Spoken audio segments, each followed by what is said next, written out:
What's up, guys? It's Qasim back again with Digital Gladiator. So today I'm going to be talking to you guys about building a healthy link profile for your sites. Now this is something I think a lot of people are doing wrong, so I want to educate you guys. So as you can see here, diversification is the name of the game, so that's going to be a recurring theme, but let's get right into it. So first off, let's go over the different anchor text types, the different types of anchor text you can have pointing to your site. So first off here is exact match. An example of this is if I'm trying to rank for best hair dryer, then the anchor text would be best hair dryer. It's pretty self-explanatory. It's exactly what the exact match of what your keyword that you want to rank for is. This is ideal for PBNs pretty much. I'm doing all my exact matches from PBNs these days. Now, they should be used sparingly though. You do not want to have a huge percentage of your links as exact match. It's very hard to recover from over optimization, and it's pretty easy depending on your domain name. If you have an exact match domain, it's really easy to over optimize for this. Partial matches a little less.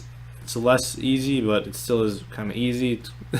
But like branded domains, it's a little harder. But again, like if you have like 3, 4, 5% or more of your links exact match, that could be getting into tricky territory. But I found you don't need like more than a couple percentages, if that, of your links. Like not even a couple percent, like 2% might be even more than I use. I use like 1% or less sometimes, and I rank fine with those. So again, use it sparingly, especially with exact match and partial match domain names. So now here's partial match anchor text. So if you want to rank for best hair dryer, the anchor text would be the top hair dryers, or it could be top hair dryers on the market, things like that. Again, it's partial match, so there's not like exact match. There's not one anchor text you'd use. You can have a bunch of different anchor texts here. So again, it's great for PBNs. You can also use on like guest posts if it's a more lenient guest post site, and a powerful one as well. You want to make sure it's powerful, not some garbage guest post site that anyone can get on, right? So you want to make sure to use these either on PBNs or guest posts. Don't waste these on like blog comments or something like that.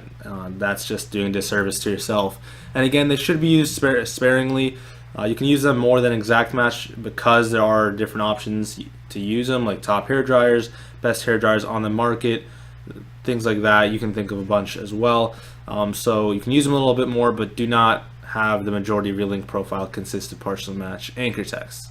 If you have a great on-page optimization plus some exact matches, some partial matches sprinkled in with these other links I'm going to show you, then you should be good to go. So here is branded links. So if the site's domain name is hairdryingguide.com, the anchor text could be hairdryingguide, right? So it's just the name. It could also be hairdryingguide.com. That's a form of branded. Naked URLs, I would lump into the branded category, like www. or like http://www.hairdryingguide.com. So the naked URL I would lump into there. Again, you could do add www.hairdryingguide.com. There's a bunch of ways you could do it. But you get the point. So they can be used on all sorts of links, Web 2.0s, PBNs, guest posts, press releases, citations, and more, like blog comments, whatever you want to use them. Branded is great for everything pretty much. They should make a solid chunk of your anchor text profile. Exact percentages, I don't like to work in exact percentages because there is no definitive percentage. SEO is dynamic. Sites can rank with different percentages, so each niche is different, so there's a lot of variables that go into it. But definitely use variations of branded anchor text. It's really fishy if all your branded anchor text is just hair drying guide. It's really fishy, so you definitely want to use variation. Again, diversification, guys. Really want to drive that point home to you. And then generic anchor text. So an example of this would be click here, website, here, check out, like check this site out, stuff like that. It's just generic. And again, you can use this on Web 2.0s, PBN, guest posts, press releases, and more. Definitely very, very useful. But it doesn't need to be used a huge amount of the time. You don't need to go overboard with it. It's just something to diversify anchor text profile, to kind of add an extra layer of diversification. But for a good rule of thumb, you do want to have it used more than exact match anchor text for sure. I'd even say like use it more than partial match, or around the same as partial match. I'm not a huge generic guy, but I like to go with branded most of the time. But I'll use generic. I'll throw it in a decent amount of the time.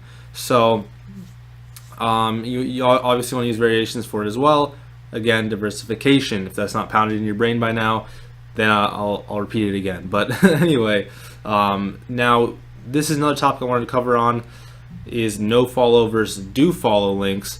It's really not as big a deal as people make it out to be.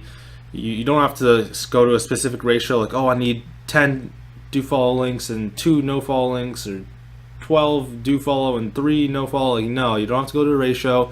Just build a diverse link profile, have citations, press release, PBN links, guest posts. Even go for some blog comments if you want. Blog comments aren't the end of the world.